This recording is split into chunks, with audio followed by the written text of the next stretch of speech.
रामपुर एक गांव में रेशमा नाम की एक औरत अपनी दो बेटियों के साथ रहती थी। रेशमा के पति का निधन 2 साल पहले ही हो गया था। इस गम में वे भरी नहीं पाई थी कि खुद बीमार रहने लगी और आज धीरे धीरे इस हालत पर आ गई कि वे चारपाई से भी उठ नहीं पा रही थी। उसे अपनी दोनों बेटियों की बहुत चिंता सताने लगी थी। सीता और गीता अपनी माँ की देखभाल में लगी रहती थी। माँ, अगर तू ऐसे बीमार पड़ जाएगी तो हमारा क्या होगा? पिताजी के जाने के बाद एक आप ही हमारा सहारा हो। बेटियों, मेरी एक बात ध्यान से सुनो। मुझे लग रहा है कि अब मैं जिंदा नहीं रहूंगी। मेरे पास बहुत कम समय है। माँ, आप ऐसी बातें मत करो, तुम्हें कुछ नहीं होगा। देख लेना, आप ठीक हो जाओगी। तुम्हारे पिता के जाने के बाद मुझे यही चिंता सताने लगी कि मैं 2 लड़कियों की परवरिश कैसे करूंगी और आज मैं अपनी हार मान गई हूँ। मेरी बच्चियों, तुम अपना ध्यान रखना। काले संदूक में कुछ सामान है, वो तुम ले लेना। ये कहते कहते रेशमा की सांसें उखड़ने लगी और पल भर में वो अपनी बेटियों को छोड़कर इस दुनिया से चली गई। आसपास के लोगों के साथ सीता और गीता अपनी माँ का अंतिम संस्कार करती हैं और घर आकर बहुत रोती हैं।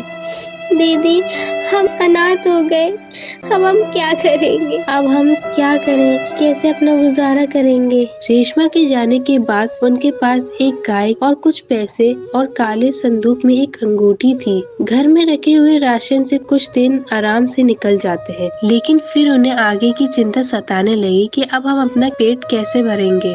दीदी, अब हम क्या करेंगे? मुझे तो कुछ समझ नहीं आ रहा है। और अब तो पढ़ाई भी नहीं कर रहे हैं। बिना पढ़ाई के हम कैसे नौकरी करेंगे? हाँ छोटी, लेकिन कुछ न कुछ तो करना ही पड़ेगा। लेकिन दीदी, मुझे तो बहुत तेज भूख लग रही है और खाली पेट मुझसे कुछ काम भी नहीं होता है। अरे हाँ छोटी, मैं तो भूल ही गई। मैंने आलू उबाल दिए हैं, जल्दी से तेरे लिए आलू के पराठे बना देती हूँ। सीता आलू के पराठे बनाती है और दोनों बहनें वे आलू के पराठे दही के साथ खाती है। तभी गीता कहती है, दीदी, मैंने सोच लिया है, हम लोग नौकरी नहीं करेंगे, हम लोग अपना काम करेंगे। तुझे पता भी है अपना काम करने में कितना पैसा चाहिए होता है और टैलेंट भी। दीदी, टैलेंट तो कूट कूट के भरा है।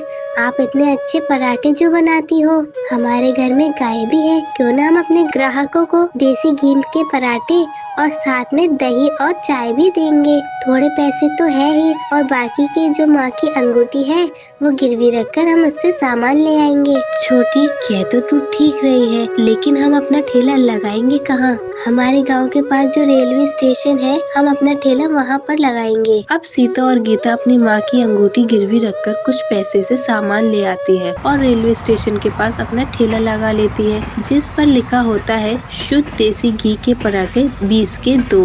ये देखकर सारे ग्राहक आते हैं और उनसे कहते हैं, अरे क्या वाकई में तुम 20 रुपए में शुद्ध देसी घी के पराठे बेच रही हो? जी अंकल, और साथ में चाय और दही भी है। ये सुनकर ग्राहक खुश हो जाते हैं और पराठे चाय के साथ खाते हैं। उन दोनों के पराठे की तारीफ करते हैं। अरे वाकई में तुम्हारे पराठे तो बहुत अच्छे हैं। अब जब भी हम आगे के सफर करेंगे तो तुम्हारे पराठे जरूर खाकर जाया करेंगे और सबसे भी कहा करेंगे। अब ऐसे ही सीता और गीता की आमदनी बढ़ती चली जाती है और वह दोनों सफलता प्राप्त कर लेती है। कुछ दिनों के बाद वे दोनों अपनी माँ की अंगूठी जो कि गिरवी रखी थी वे अपने साथ ले आती है। छोटी, असली सफलता तो आज मिली है, जब हम अपनी माँ की आखिरी निशानी वापस ले आए। अब दोनों अंगूठी को देखकर अपनी माँ को बहुत याद करती है।